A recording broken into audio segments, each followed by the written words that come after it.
Hea Tapa valla elanik. Koroonaviiruse levik Eestis on võtnud enneolematud mõõtmed. Viiruse leviku tõkestamiseks on vaja rakendada senisest suuremaid piiranguid.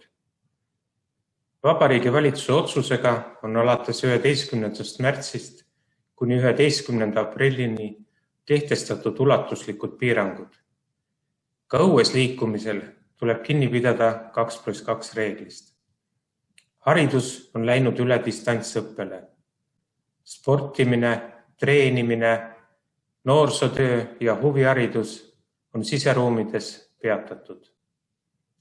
Keelatud on spordivõistlused ja liikumisüritused, samuti kultuuri- ja meelelahutusüritused. Suletud on spaad, ujulad ja saunad, samuti toitlustusettevõtted. Milline see tegelik olukord siis on? Olukord on erakordselt kriitiline.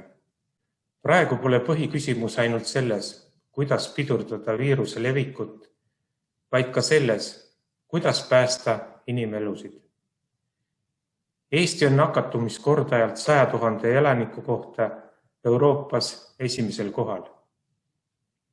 Väga kiiresti on olukord halvenenud Lääne-Virumaal, sealhulgas Tapa vallas. Kõige suurem murekoht on Eesti haiglates. Haiglad on saavutanud oma võimekuse lae. Olukorraga toimetulekuks on kärbitud plaanilist ravi. Erakorralise meditsiini osakonna uste taga on järjekord kiirabiautodest. Kuidas siis sellest keerulisest olukorrast välja tulla? Esiteks, tulemus sõltub meist kõigist, meie suhtumisest ja käitumisest. Teiseks, palun pidage kinni kehtestatud piirangutest. Kandke maski, vältige kontakte nii palju kui võimalik.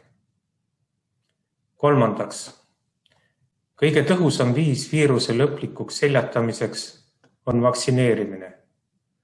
Spetsialistide hinnangul on Euroopas kasutatavad vaktsiinid kontrollitud ja ohutud. Usaldagem oma ala spetsialiste.